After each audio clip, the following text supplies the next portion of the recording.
Oke, Assalamualaikum warahmatullahi wabarakatuh. Ya, hari ini agenda kita yaitu pembahasan dari evaluasi UTS yang sudah kita laksanakan minggu yang lalu. Jadi ada 3 soal yang sudah kita kerjakan sama-sama dan sudah beberapa yang sudah saya koreksi untuk kelas B. Jadi hasil evaluasi ini saya harapkan akan menjadi suatu bahan untuk perbaikan, ya, untuk perbaikan untuk evaluasi di masa yang akan datang. Nah, kalau kita lihat ya dari soal 1, 2, dan 3 ini merupakan soal ya yang sudah kita berikan di beberapa pertemuan yang lalu. Yang pertama, ini saya review sekilas dulu ya. Untuk soal yang nomor 1 ya ini terkait untuk pertemuan pertama yaitu pemahaman OOP, kemudian ada desain algoritma, kemudian setelah itu ada konsep dari rekursif dan iteratif. Itu sudah kita bahas minggu ke-1, ke-2, dan ke-3. Kemudian untuk pertanyaan yang nomor 2, ini analisis Big O. Jadi kita disuruh mengkonversi dari satu source code seperti ini menjadi suatu persamaan notasi asimptotik. Itu sudah kita bahas di kompleksitas algoritma. Kemudian yang ketiga ya ini merupakan soal untuk pengurutan ya atau selection sort, tapi bukan membuat programnya. Di sini Anda disuruh membuat suatu detail eksekusinya. Jadi bukan kita disuruh membuat program, nah programnya kan sudah ada ya. Jadi bagaimana ketika kita dikasih suatu program seperti ini, cara jalan itu bagaimana. Nah, oke, yang pertama. Ya, ini kalau kita untuk soal yang pertama ya, kalau kita sudah tahu konsepnya ya. Jadi di sini Anda disuruh membuat suatu desain algoritma, di mana desain algoritma itu bisa berbentuk narasi ya, bisa berbentuk formula ya. Jadi formula yang bisa menyelesaikan suatu persoalan tertentu ya. Jadi nggak harus program atau nggak harus source code di dalam pembuatan algoritma itu, tidak harus. Dia hanya butuh koefisien atau formula yang bisa menyelesaikan persoalan itu ya. Jadi nggak harus source code ya. Kemudian bisa juga kita selesaikan lewat flowchart, juga nggak apa-apa, boleh. Jadi flowchart itu merupakan cara jalan ya, cara jalan dari suatu aplikasi ya. Itu bisa kita gunakan untuk pembuatan source code pembuatan algoritma. Kemudian pseudocode yaitu source code tapi masih mentah. Itu juga bisa kita gunakan untuk desain algoritma. Baru setelah narasi algoritma, desain algoritma, kemudian kita konversi menjadi flowchart, kemudian setelah itu kita buat pseudocode, source code yang masih mentah, baru source code itu sudah barang jadinya. Nah, itu cara. Nah, Anda bisa mengerjakan salah satu dari yang saya sampaikan tadi. Boleh, nggak apa-apa. Jadi saya hanya mengerjakan flowchart saja, sudah benar, nggak apa-apa. Tapi kalau ya flowchartnya sesuai dengan untuk menyelesaikan persoalan ini, itu sudah benar itu, ya. Ya, oke ya. Jadi cara pembuatan algoritma itu bisa bermacam-macam ya. Jadi nggak harus source code atau pseudocode. Nah, di sini Anda disuruh menyelesaikan faktor persekutuan terbesar dan faktor persekutuan terkecil. Oke, nah caranya biasanya yang saya lakukan yaitu saya harus tahu konsepnya dulu. Bagaimana sih cara penyelesaian faktor persekutuan terbesar dan faktor persekutuan terkecil? Ini biasa yang saya gunakan yaitu menghitung manualnya dulu. Jadi dari manual itu bisa kita gunakan untuk mengkonversi dalam bentuk ya algoritma atau dalam bentuk source code ya.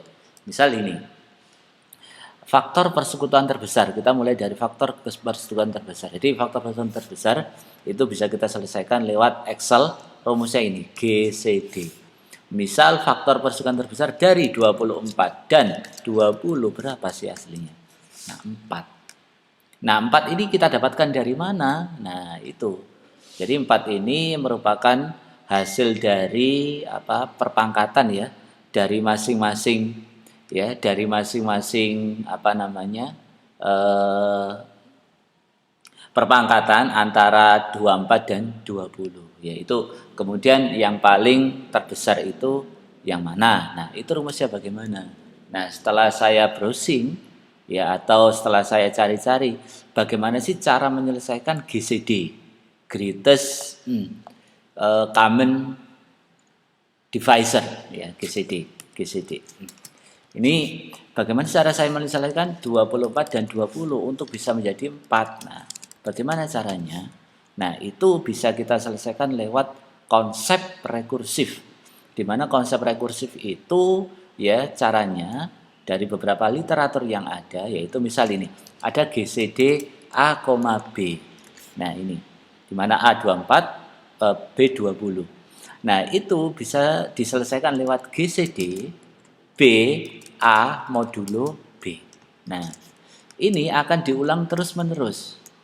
Ya, akan diulang terus-menerus sehingga dia bisa menghasilkan 4. Nah, misal kayak gini. Ya, GCD ya A 24,20. Itu sama saja seperti GCD 20 B ya. A 24 modulo 20. Nah, kayak gitu. Ini ya. Jadi ini setelah kita konversi menjadi B A modulo B, nah itu seperti ini. Nah, hasilnya GCD itu berapa? 24 modulo 20 sama dengan 4. Nah, gitu. Kemudian GCD 20,4 itu sama saja seperti A 4 20 modulo 4. Nah, ini. Kemudian berapa? GCD ya 4,20 modulo 4 itu 0. Nah, 20 modulo 4. 4 kali 5 kan 0. 20 enggak ada sisa 0. Nah, ketika dia 0 maka dia return A.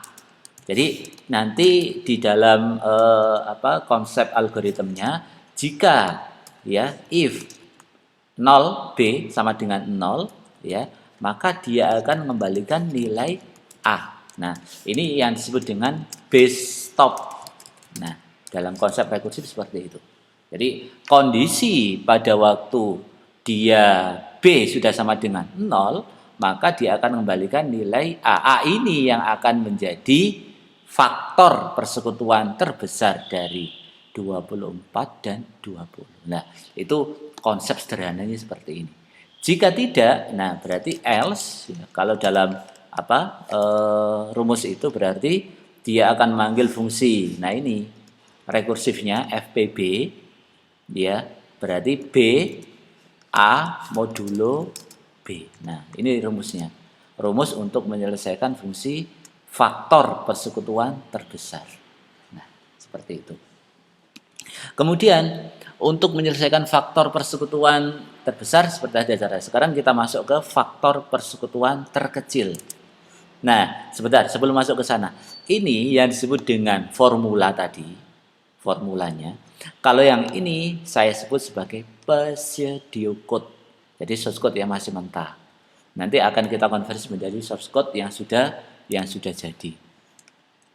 Nah, kemudian untuk menyelesaikan faktor persekutuan terkecil, nah itu bisa kita pakai LCM, least common multiple. Misal, faktor persekutuan terkecil dari 24 dan 20 itu berapa? Nah, 120. Ini kepangkatannya. Nah, kalau ini habis dibagi berapa gitu ya? Itu GCD. Kalau ini perpangkatan. Jadi perpangkatan 24 ditambah 24 kali 2 kali 3, kemudian 20 kali. Nah, ini yang sama berapa? Lah ternyata ketemunya 120. Itu nanti bisa dibuat suatu akar ya atau pohon dalam bentuk tree. Nah, bagaimana cara menyelesaikan itu? Ya.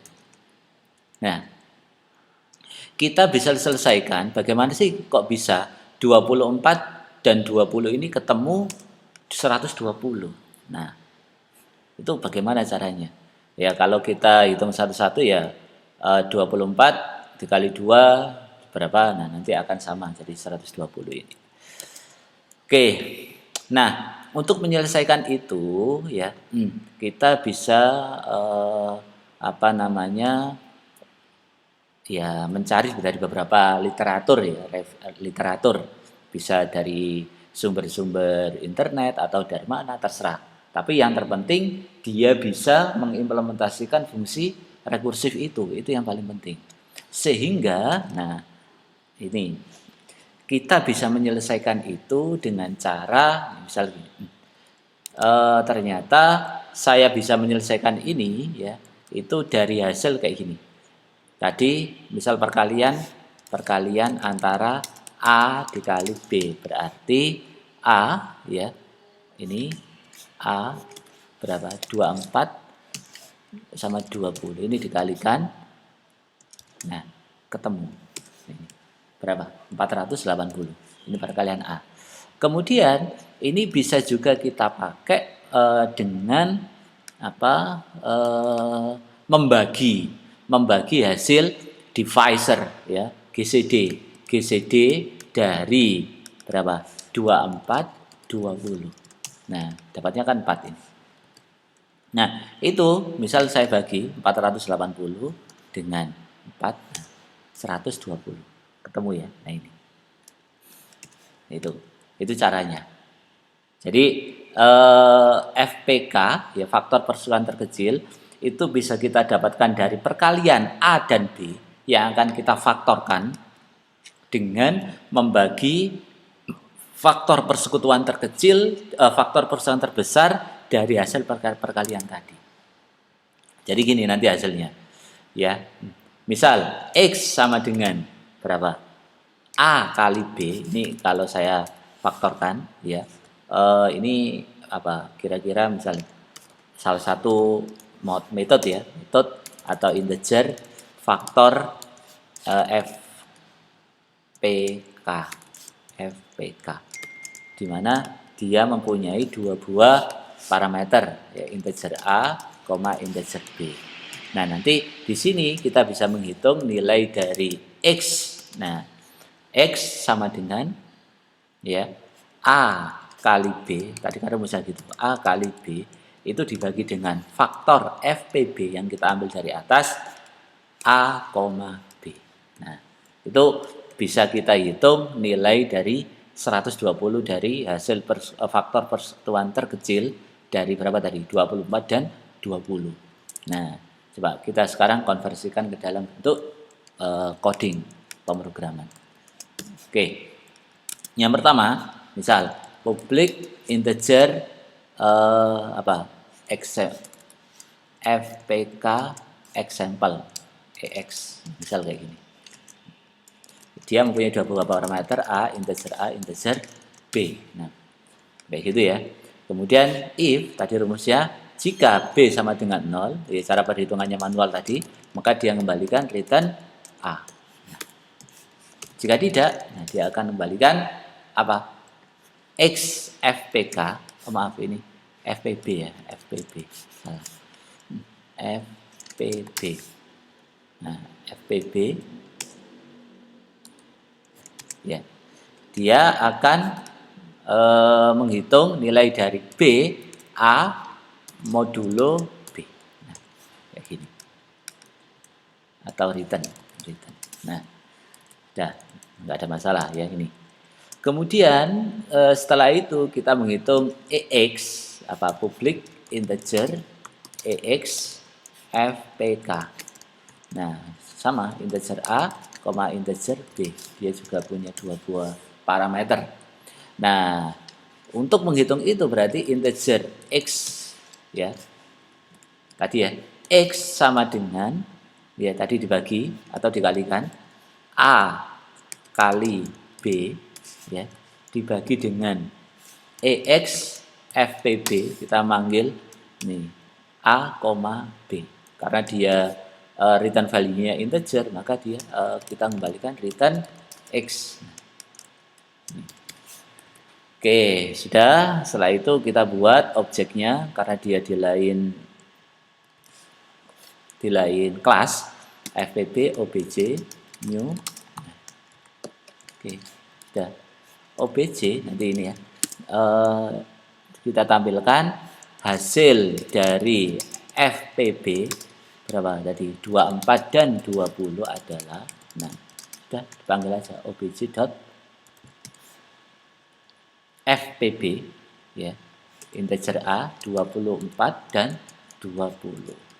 Sama juga hasil dari fpk berapa 24 dan 20 adalah panggil obj dot expk 24 dan 20.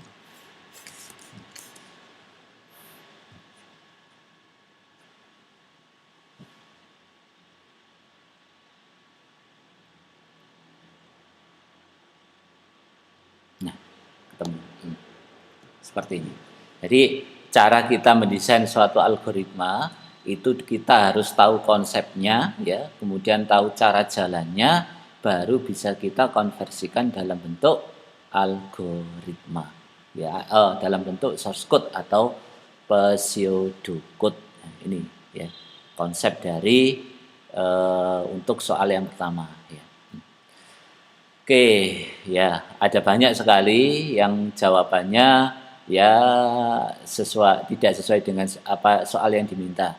Jadi saya mintanya itu konsep rekursif dan iteratif, ada yang jawab Fibonacci, ada yang jawab dan lain sebagainya. Ya, itulah romantika di dalam menjawab soal ya. Jadi terkadang apa yang ditanyakan tidak sesuai dengan jawaban yang diminta. Kemudian yang kedua ya ini. Anda disuruh menganalisa Big O. Nah, nih, Anda disuruh menganalisa dari nilai atau dalam bahasa kasarnya Anda disuruh mengkonversi hasil dari source code seperti ini menjadi suatu persamaan notasi asimptotik. Nah, jadi apakah benar ya nanti misal seperti ini. Ini hasilnya kayak gimana sih ketika saya konversikan dalam notasi asimptotik? Nah, kayak gitu. Nah, ini sudah kita bahas dalam kompleksitas algoritma. Jadi, untuk menghitung nilai ya, nilai di dalam notasi ini kita harus ya di dalam bahasa Jawanya itu preteli satu-satu. Jadi harus memecah setiap baris source code per satu statement. Nah, kayak gitu. Misal gini, yang pertama, ini yang nomor 2 pertama. Nah, jadi kita harus ini memecah satu-satu. Ini satu perintah, ini satu perintah. Nah, dia perintahnya kemarin ada 1 n kali n. Itu perintah kompleksitas algoritma untuk mengkonversi dari nilai apa source code menjadi suatu ya notasi asimptotik. Itu ada nilai 1, ada nilai n, dan ada nilai n kali n. Nah, itu harus perhatikan. Nilai 1 itu apa? Jadi nilai 1 itu merupakan satu nilai yang dia tidak tergantung dengan nilai yang lain, sehingga nilainya 1. Misal gini, hasil sama dengan 1. Ini merupakan suatu nilai yang dia tidak bergantung dengan nilai apapun. Saya isi nilai hasil sama dengan 1000, hasil sama dengan 10.000, ya tetap nilainya 1. Karena dia tidak ada kebergantungan dengan nilai yang lain. Nah, nilai yang bergantung itu seperti apa? Coba perhatikan hasil. Hasil ini dia akan dieksekusi selama J kurang dari N. Nah, itu kan kebergantungannya di situ. Jadi nilai hasil ini, hasil sama dengan hasil kali J, itu merupakan dia akan dieksekusi terus-menerus ya selama nilai dari J ini kurang dari sama dengan N. Itu akan eksekusi terus-menerus. Sehingga nilai hasil ini bergantung pada nilai N. Ya, nilai N. N-nya ini misal 1000 ya, hasil ini akan dieksekusi selama 1000 kali. N sama dengan 100.000 ya, hasil ini akan dieksekusi selama 100.000 kali. Lah itu yang saya sebut sebagai N. Karena nilai itu bergantung dengan nilai yang lain. Nah, gitu. Nah, berarti kita preteli satu-satu dulu. Hasil sama dengan 1. Misal gini. Gampangannya kita buat tabelnya aja. Ini source code, nilai, gampangannya gitu. Oke, yang pertama hasil sama dengan 1 nilainya 1 karena dia nggak bergantung. J sama dengan 1 nilainya 1. Kemudian while ya J kurang dari sama dengan N nilainya while dia akan dieksekusi bisa nilainya N ya. Kemudian hasil sama dengan hasil kali J itu nilainya N. Kemudian setelah itu J sama dengan 1 plus 1. Ini juga sama karena J ya 1 kali 1 tambah 1 itu merupakan bergantung dari nilai N berarti N. Nah, ini dulu yang paling penting. Sehingga ketika saya konversikan menjadi suatu notasi asimtotik ya, itu ini berapa? 2. Berarti 1 tambah 3N ya. Berarti nilai notasi asimtotik ya untuk soal yang pertama asimtotik ini adalah berapa? 2 ya ditambah 3N. N-nya kan ada 3. Ini untuk soal yang pertama. Kemudian untuk soal yang kedua ya sama juga. Jadi untuk soal yang kedua kita preteli satu-satu ya sama per notasi. Nah, di soal yang nomor 2 ini ada satu baris source code di mana baris source code itu dia bergantung dari 2 nilai sebelumnya. Kalau hasil ini ya tadi hasil sama dengan hasil kali J ini dia hanya bergantung pada satu N itu, pada satu nilai J kurang dari sama dengan N. Tetapi di soal yang nomor 2 ini ada hasil sama dengan hasil plus J kali K. Ini merupakan nilai yang bergantung dari 2 nilai K dan J. Sehingga nilai dari hasil plus J sama dengan K itu bukan N lagi, yaitu N kali N. Atau dengan bahasa yang lain disebut dengan N kuadrat. Kayak gitu. Ya. Nih. Oke, nanti kita hasil sama dengan 0, itu sama dengan 1, karena nggak bergantung. Oke, kemudian ini J sama dengan 1, yaitu bisa nilainya 1, kemudian J kurang sampai N ya, katakan J sampai N, itu berapa? Misal kurang dari N. Nah, ini bisa nilainya N. Ya, N plus plus, itu bisa, tapi nggak, kalaupun nggak ada nggak apa-apa. Kemudian, nah ini K sama dengan J plus 1 itu nilainya N. Sampai N berarti K kurang dari N itu N kali N. Karena nilai K kurang dari N itu akan dieksekusi dari banyaknya N yang dimiliki oleh K dan banyaknya N yang dimiliki oleh J. Sehingga nilainya N kali N. Kemudian hasil sama dengan hasil plus J kali K ini merupakan nilai yang saya katakan tadi bergantung dari N yang dimiliki oleh K dan N yang dimiliki oleh J. Sehingga nilainya N kali N. Nah, kalau kita hitung hasilnya berarti 2 plus 2N, karena N ada 2, ditambah berapa? 2N kuadrat. Nah, karena ada 2. Nah, ini merupakan hasil dari hasil dari jawaban yang nomor 2. Nah, gitu. Jadi kalau kita bilang ini sifatnya apa notasi asimtotik pada soal yang pertama ini linear. Jadi dia linear karena meskipun dia dieksekusi berapa kali ya tetap nilainya ini. Tapi yang ini disebut dengan kuadratik. Nah, itu dalam untuk pembagian dari kecepatan suatu algoritma itu kan ada linear, ada kuadratik, ada logaritmik dan lain sebagainya. Nah, gitu ya. Itu soal yang nomor 2. Oke, sekarang sudah masuk di soal yang nomor 3. Jadi soal yang nomor 3 ini merupakan soal yang Anda disuruh untuk mengeksekusi, ya. Jadi bukan membuat program lagi, yaitu mengeksekusi dari source code yang sudah kita tampilkan di sini, ya. Nah, ini sudah kita bahas di beberapa pertemuan kemarin. Jadi untuk menjawab dari soal seperti ini, Anda bisa ya memecah masing-masing masing-masing proses, ya. Kemudian masing-masing proses itu akan kita masukkan data yang ini. Nah, ini saya sudah buat tabelnya. Nah, misal seperti ini ya. Tabel untuk apa? Untuk bentar.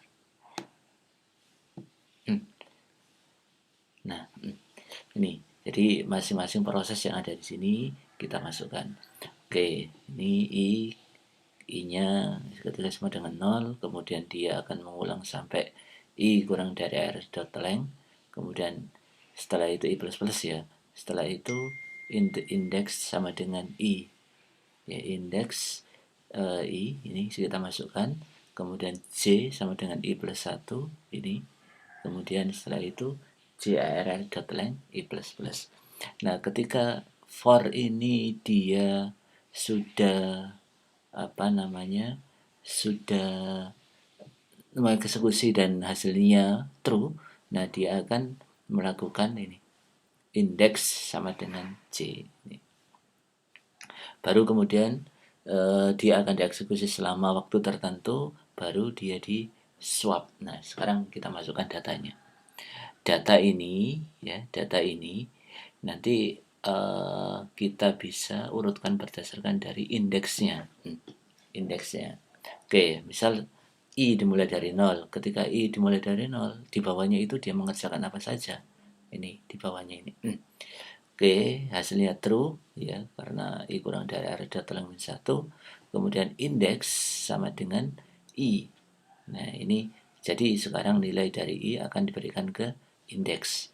Kemudian J sama dengan I plus 1 ini ya. Jadi J sekarang nilainya 1. True. Nah, kemudian setelah itu dia melakukan perbandingan. Jika ARR indeks ke J kurang dari ARR ke indeks ya. Jadi nilainya berapa? Jika ARR J nilainya 1, ARR indeks nilainya 0. Berarti isinya apakah indeks ke 1, indeks ke 1 4 kurang dari indeks ke 0 isinya 5. Apakah 4 kurang dari 5? True. Nah, jika dia true, maka indeks sama dengan J. Jadi J ya, nilai dari J itu akan diberikan ke indeks. Nah, ini dia tidak apa melakukan swap ya, atau melakukan penukaran data, karena penukaran datanya itu ada di luar dari kolom for ini.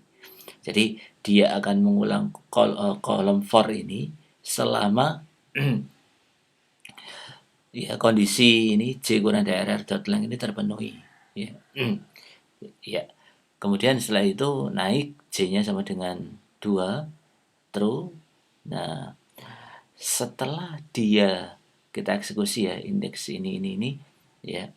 Setelah dia sudah selesai mengeksekusi JI plus 1 ya, maka dia melakukan swap. Nah, misal ini small, ada satu variabel untuk penampung nilai sementara ya, small ini.